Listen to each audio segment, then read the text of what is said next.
welcome back. Let's have a quick look at setting up mentalray to do some rendering of your ghost. So I've got a basic ghost set up here, and the first thing that we should really do when we set up this scene is add in a ground plane underneath our ghost. So I've added in a bit of a ground plane there, and I'm just going to scale that up a little bit, and I'll move it down below my ghost. So we want a little bit of room there below the ghost, so that's good. So if we have a look at that now, we can see it's looking pretty good. So now what I'm going to do is enable mentalray. So you should have installed this in your plugins, so let's just have a bit of a look now. So I'm going to come up to Windows, and I'm going to come up to first thing I'm going to do is go to Settings Preferences, and I'm going to go to the Plugin Manager. I'm going to scroll right to the bottom and check. I'm going to look for Maya to mr.bundle. So we can see that it's loaded and it's got auto load set up, which is good.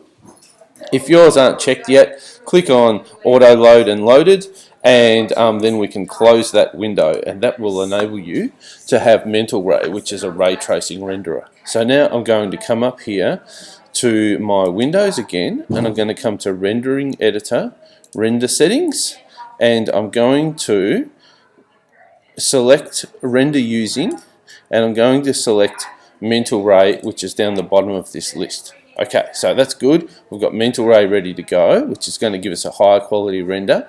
And I'm also going to come across now to the Scene tab, click on the scene, and it gives us some options here. There's one called Physical, Sun and Sky. I'm going to click on that, Create, which is good.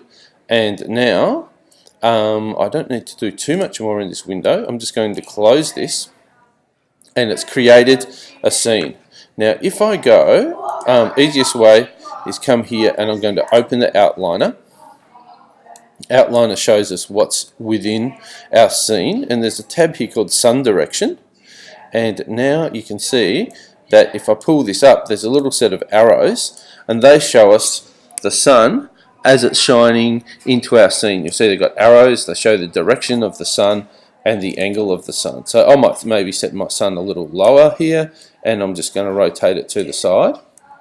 Now the sun direction changes the tone of the sun depending on the time of day you set this angle at. So if it's low, things are going to look fairly warm, and if it's high, things are going to look a little bit colder. So it's going to look more like midday, and it'll change the shadows accordingly. So it does everything automatically. So let's have a bit of a look now at what a render in mentalray might look like. I haven't applied materials to my ghost body, so that's going to still be grey, and the ground is going to be grey as well. I might even just change that. Assign new material. Let's assign a Lambert to that. How's the bad boy going? And I'm good, thanks. And I'm just going to change something pretty important there. Change this. I'm just making a video shoot for the grade 8s, and what I'm going to do now is just do a render. So I'll click on this tab up here, opens my render window, and I click on this one